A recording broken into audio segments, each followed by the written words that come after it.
Okay, thanks everyone for joining. I wanted to spend some time going over what is on the title and what I really believe is the most powerful, important and powerful model for all DR marketers. And really, if you consider yourself a DR marketer and running some kind of performance media, whether it's paid or affiliate, I frankly don't know how you can run your business without this model. And not only that, but the model goes well beyond how you manage and think about managing media, but also how you manage the business, and particularly where you deploy resources, especially when it comes to testing. So I'm going to jump right in, and really that model, it is like any other. It's the customer LTV model. Sometimes it's known as the margin model, the unit economics model, all the same words, at least in my mind, for the same thing. And really the whole point of this, of the model, is for any given media source, what are the lifetime revenues and all the associated variable costs that result from either a customer or lead? And then really the distinction between a customer and lead when it comes to the model perspective. I'm going to walk through some specific examples, but it's a minor tweak to it, but the fundamentals of the model still remain intact. And really the reason it's so important for me, and I really believe it is for everyone out there who is running some kind of performance marketing, really ultimately, I think you need this model to know how to manage your media. What are you measuring towards? How do you know if media is performing well or not? And what are the metrics associated with that? But the other side that I think a lot of people miss is really about this model is really it can help identify the key points of leverage in your model and in the business. And ultimately, every company is resource constrained, and so presumably and hopefully everyone's doing some sort of testing. But where do you focus your testing resources and the company resources as a whole? And that's really something that the model can help you identify and work through, as opposed to just going with intuition, which sometimes, as we all know, sometimes works and sometimes doesn't, but really in a much more methodical way. So for whatever type of business model you're in, whether you have a straight sale and continuity, maybe it's a sale or a lead passed to a sales floor, a lead plus heavy back-end marketing, so maybe you don't actually try to transact or get a credit card on day one or day zero, but it's much more about back end in some form. These really are all about the same thing. They're all variants of the same model. Something happens or doesn't happen on the front end on day zero, and then you try to basically monetize as much as you can afterwards. And so if you're in the health and fitness space, generally much more of that happens on day zero, and maybe 20-30%. If you're really good, a little bit beyond that afterwards. Some folks are obviously in the lead gen business, and then it's all about capture those leads and then monetize them afterwards. So whatever the model, ultimately it's about understanding the value of a lead and a customer, and then really managing the business towards that. So a couple of the distinctions I kind of want to talk about. The business need really is what drives the target metric. So, and I'm going to show this again in some specific cases. I'm going to kind of open up Excel and walk through a couple versions of the model. But really the desired contribution margin that you want to run the business at. And so certain people want to always, whether it's investor-wise or personal business philosophy, want to run it at 20% or a 30% contribution margin. My experience has been that's a relatively arbitrary, there's a relatively arbitrary way to kind of come up with that target. But certainly 20 to 30% as a contribution margin is a nice place to be. There are obviously pros and cons. To the extent you can run at a lower margin, that generally means more customers, leads, and revenues, generally speaking. But obviously you want to have business health in mind. If you're obviously, many folks out there are cash flow constrained, and so you have to have a target on a break-even basis. And so whether it's your goal is break-even by day 0, day 30, 60, 90, whatever it is, obviously the longer in some ways you can push out that break-even, that might be better. Obviously it puts a little bit more risk because that assumes then that leads and customers you're generating today are going to monetize over time and are going to behave as you would expect them to, or have, as prior people have, and certainly as the model is based on. So, obviously the business dynamics drive ultimately, I think, what you're targeting, whether it's a contribution margin, a break even, or frankly something else. There are obviously various types of target metrics, whether it's a CPO or CPA, cost per order, cost per acquisition. CPL is cost per lead. MER was traditionally used in the TV space. I see some folks using it online, and that's just it's a media efficiency ratio. So revenues divided by media. basically how much do you get back and over what period. Or let's say a day 0 ROI, or it could be a day 30 and 60 and 90, as I said before. So some of these are conventions. There's not a right and wrong, certainly, for any of the things on this slide. But just, obviously some businesses drive to more appropriate and relevant metrics for themselves than others. And frankly, it's just a convention. So let's jump in a little bit more into the model. So what is and what isn't included? So what is it's revenues, and it's really, the whole point is for a given form of media, and let's just say Facebook. If we look at let's say it's an acquisition model and we're transacting, what are all the revenues that are generated from a customer through that channel? And so that's front end, back end, anything that can be attributed. I'll talk a little bit about attribution, but generally speaking, let's assume for this case it's a relatively simple model, which I know more businesses are becoming less so, but it's really all the revenues that are driven from a customer, let's say on the site, through email, to the extent there's a sales floor, other things. I'm going to talk about the costs in a moment, but back out things like credit card declines, chargebacks, refunds, essentially things that are going to take away from those revenues explicitly, and then the costs. So shipping, fulfillment, customer service, merchant processing, royalties, bad debt. Really everything that's incurred or triggered as a direct result of an order or of revenues.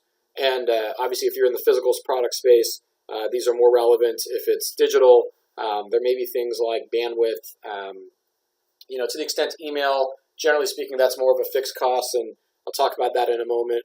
But really the goal is that once you take, and I'm going to go through this, the revenues and the costs, you have your target, let's say your target margin. Those all will help to then define what your target CPA or allowable, as some people call it, may be.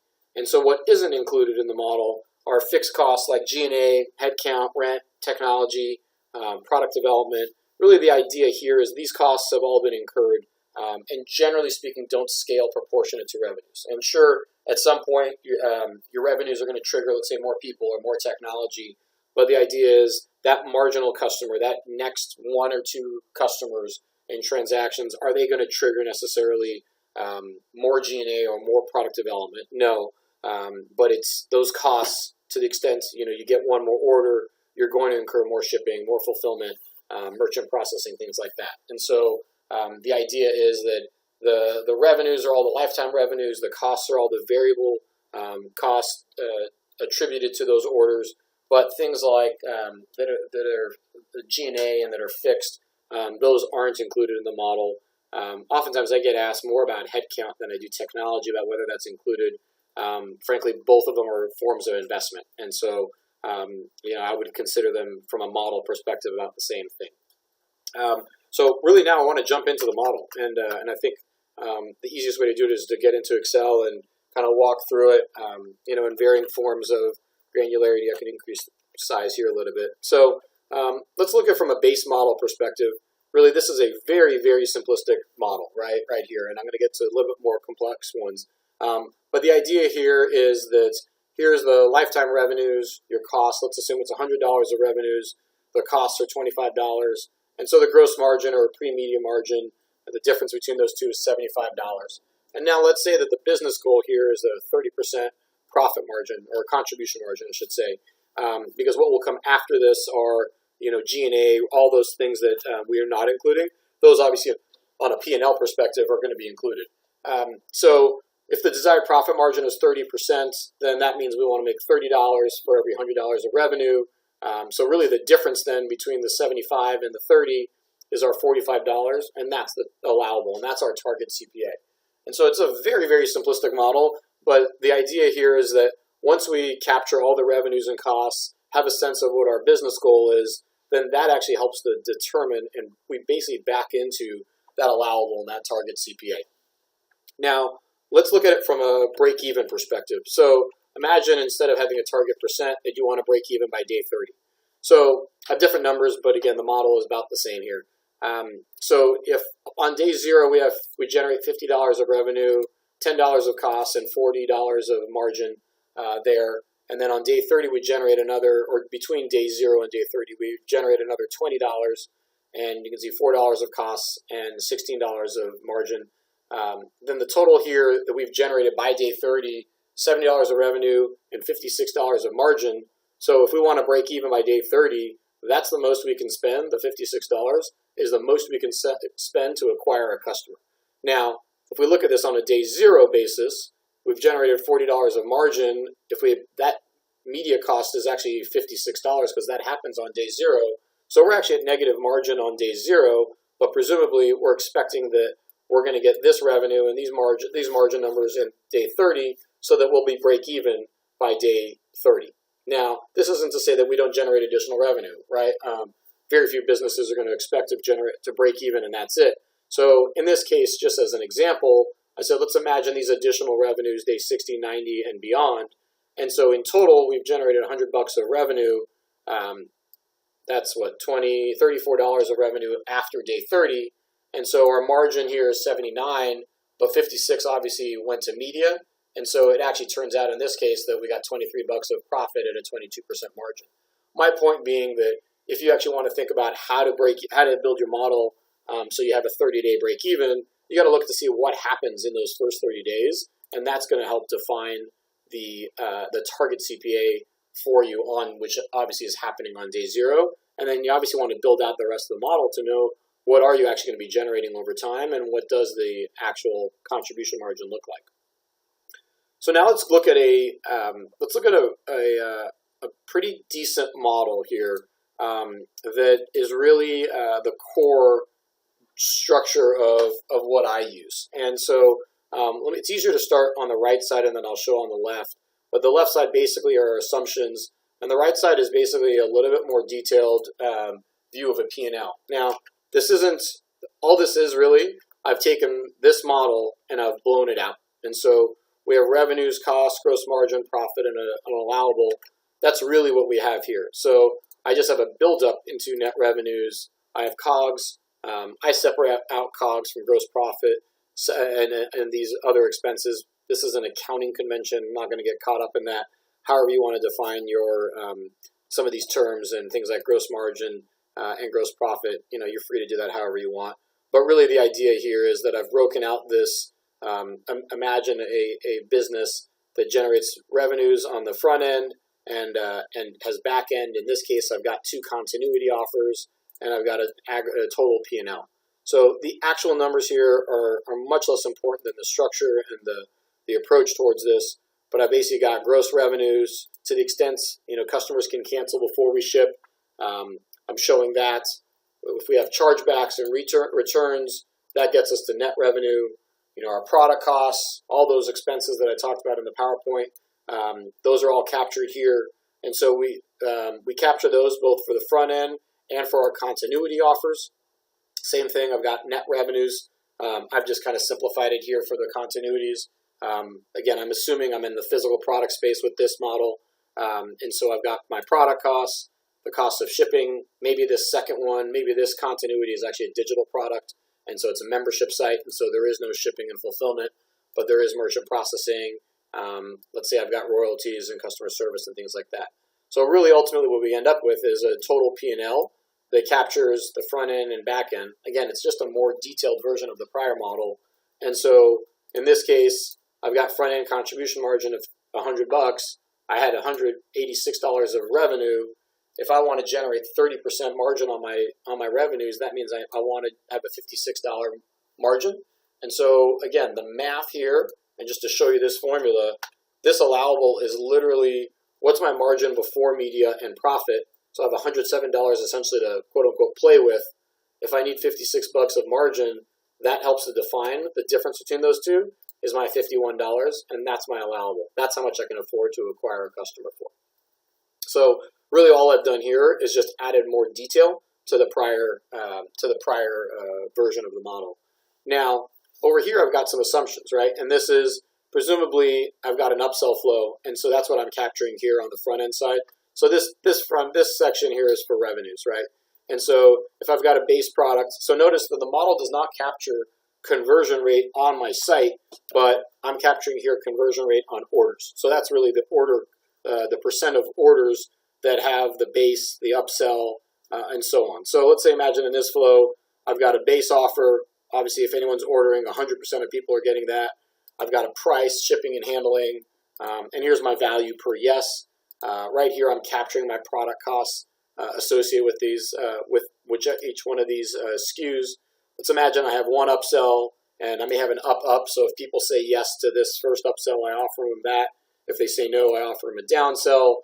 And then let's imagine that I have two continuities, and maybe this one's a physical one, and maybe there's some marginal cost associated with this. And I've got mock numbers in here, but I basically got my take rates on all those upsells, the price, and the COGS. Now, what I've done here is, because I have continuity offers, I want to know what's the value of those continuities, right? And so if someone says yes to upsell 2, then what's that worth? And so I've captured that here, that let's say, imagine it's a 30-day continuity, and if I have 1.2x, which is 1.2 turns, let's imagine that I get, basically people stick around for 40 days, give or take, right? So for every person who says yes, I'm getting about 1.2 billings. And so I've just literally done some very simple math saying, imagine this continuity offer is a $29 recurring, then if I do 1.2 of that for every person who says yes, I'm getting $34 for every yes. Now, obviously, I've got a conversion rate here that not every person has done that, only 7%. And then I've done the same thing for continuity offer too. So I'm basically capturing a revenue and a revenue per order. I've detailed out my cancels, my chargebacks, returns, bad debt. These are all things I want to keep track of, and then my direct expenses. And let's imagine I've got front end. I've got a different structure for my front end offers than my continuities. And again, part of the point of this model is to identify those different expenses that are part of the P&L and certainly part of the upsell flow, and then to start actually capturing them in the model. And so, I work with plenty of people who have a very, very limited understanding, but more importantly, limited data of what they can include. And what I tell them is, look, start with the basics. Whatever you have, let's start with that. Let's put together a base model, and that creates a baseline. Certainly, my time at Beachbody, the model over 8 years there, that model got a lot more complex and a lot more sophisticated. But we started with something pretty darn simple. And I think the important part is having the fundamentals in place first and foremost. But if you know that, hey, I'm trying to capture what are my shipping costs for my front end product versus my continuity, and you're actually trying to put that into a model, that helps to define some work. But at the same time, it also helps to define, okay, what are we doing to actually presumably reduce these costs? Now, there may be business reasons why you don't want to do that. But again, now that you have a model in place and you have these assumptions, this is your starting point. From this point, hopefully you task people on your team, or maybe it's just you at this point, but it creates a sense of accountability and a sense of goals to say, okay, what are we doing to improve our shipping costs? What are we doing to improve our merchant processing? All these kinds of things. Our returns are 5%. What are we doing to actively reduce them? And again, 0% returns is not necessarily the goal, because that may mean you're not pushing hard enough. And obviously that's not a realistic scenario. There's always returns, but the point being, how are you managing and working to improve this model? And so all these assumptions then build into this P&L. And again, this P&L, I'm going to go back to this very simple version. Ultimately, it's just a more detailed version of this. What are my revenues, costs, my margin, how much am I trying to make? And again, the difference between these two determines how much I can afford to acquire a customer for. So that's the basics of it. And obviously, you can start with whatever version of it. I'm happy to grab a screenshot. I'll give you an email. You can shoot me a note if you want to get a copy of this model. But that's really the model, right? And so now let's imagine for a moment that you have a lead gen model that drives into something like this. Really, the difference then is simply the model itself is exactly the same thing. But imagine down here now that we've got our conversion of lead to order. So imagine that 3% of your leads convert to orders. Well, if we were driving to a transaction right away and we could afford to spend $51 to acquire a customer, but if we have a 3% conversion from lead to order and really we're capturing leads, then really the product of those two, the $51 times 3%, that now defines our cost per lead. So if we were driving to a lead and then whether we capture them and on the back end or just afterwards we're monetizing them, the model is still the same thing. So whether you're driving to a transaction and a paying customer or a lead, the model is just the same thing. Literally all we do is we add a line or two to say what's our conversion of lead to order, and now we have our target CPL. So the fundamentals of the model really don't change.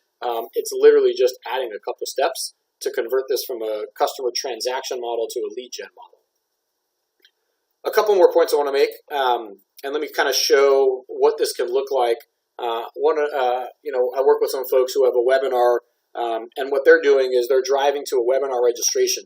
And so let's imagine, I want to kind of show a scenario of how this also could play out from how you manage media and how you think about it. Let's imagine in this case that the cost per lead, and a lead in this case is a webinar registration, is $15. Now imagine that 30% of the people go from registration, or actually attend. Of the people who register, 30% of them attend the webinar. So the math there is simply then we have an implied $50 CPA for attendees. So what's the cost to get someone to attend the webinar? From a media side, and maybe the media agency is driving to a CPL metric, but obviously you got to be managing attendees. And then let's imagine that 2% of the attendees actually buy. So it's really a $2,500 CPA per buyer, but originally it was a $15 CPL. And so, you basically lose some people getting them to attend. You lose some people, obviously not everyone transacts. And so that's a $2,500 CPA. Now, if in this case, if this business generates about $1,500 of day zero revenue for people who actually transact, then that's that $2,500 represents 167% of day zero revenues. So for this business to work, there has to be monetization on the back end, right? And so let's assume that by day 90, we've generated $5,000 of revenue. Then this $2,500 CPA maybe makes more sense, and that may be a more reasonable and palatable target to have 50% of media as a percent of revenue. But again, that $2,500 CPA came from originally a $15 CPL, and so at every step through the funnel, you've got to be tracking these metrics to know what may sound like a decent number and frankly a really low number for this business at a $15 CPL actually translates into a $2,500 cost to actually generate a buyer. One last thing I want to show, and this gets a little bit more advanced, but also want to show it's an analysis I did with someone, and really the idea here, and I know this could look like a lot, but the idea here is that if we are generating more revenues and more margin over time, in this case, we actually with a client, we actually have a very detailed model to know what do they generate day one, how much do they generate day 5, day 10, and so on, and up through these incremental periods. And we've basically got a metric to say what percent above day 0 do we generate. So on day 1, we've actually generated 14% more than we generated on day 0, and these are all incremental numbers, right? And so in this case, what we are part of how we manage this media in this case is we look at actually the gross margin, which is really the same thing here as basically revenues less costs, but we look at day 0 gross margin and look at that relative to media. And so if we are if on day 0 we're actually at 100%, that's obviously probably pretty darn good. Obviously there's a lot that goes into that, but what this model actually tries to show is at what point would you break even depending on what your day 0 ROI is. So let's imagine a case where our day 0 ROI is 70%, and assume with these assumptions, with this incremental margin that we generate over time, based on those assumptions and this day 0 ROI, until we get to 100% ROI, that's when we get to break even. So somewhere between day 15 and day 30, when we get out of the red and into the black, that's where this business breaks even. So to be conservative, we'd say, well, for a 70% day 0 ROI, we break even by day 30. Again, this goes to show the power of the model, because only if you actually know your assumptions and know what your unit economics are for your customers and for your leads, then you can actually translate it into something like this, which becomes a lot more actionable, right? And certainly there are cash flow implications of this to know, if you're at day 70 break, if you're at 70% ROI on day 0, and essentially that translates into day 30 as a break even, there are cash flow implications about how you pay your media, how you pay your inventory, how much can you tolerate. And so, in this case, based on these assumptions, if they actually have a day 30 or 30% day 0 ROI, they're breaking even well past day 181. So that's probably getting into a territory that they probably don't want to play in. Now, if you're a business like DirecTV, and a lot of folks, and that model in DirecTV and Dish, they subsidize, right, the media, and they subsidize the cost of that box. They're losing money on the front end because they know the average stick rate is something like 30, 40 months. And so because once people get DirecTV and Dish, they're generally not switching. I think it's like a 2% monthly churn. So that's 50 months of retention that people are getting. So they actually probably do, and I almost guarantee they have a model that goes well past day 180, and this may actually end up in 180 months, not just days, that they manage customer LTV. So this is it's a more advanced look about it, but this also goes to, again, to show that if you understand your metrics, understand the value of a customer, you can then translate that into, first of all, saying, hey, maybe I got to actually be paying attention to what happens in these different incremental periods, but then also how do I actually manage the media? So I know there's a lot in here. My goal here was to at least give you a taste for some folks who are more advanced. Hopefully this kind of gave you a little bit further insight into a little bit of how I've done it and how I work with some folks on it. And hopefully you've learned something here. The final thing I'll say is, to the extent you want to get a hold of the model, feel free to shoot me a note. My website's here. My email address is here.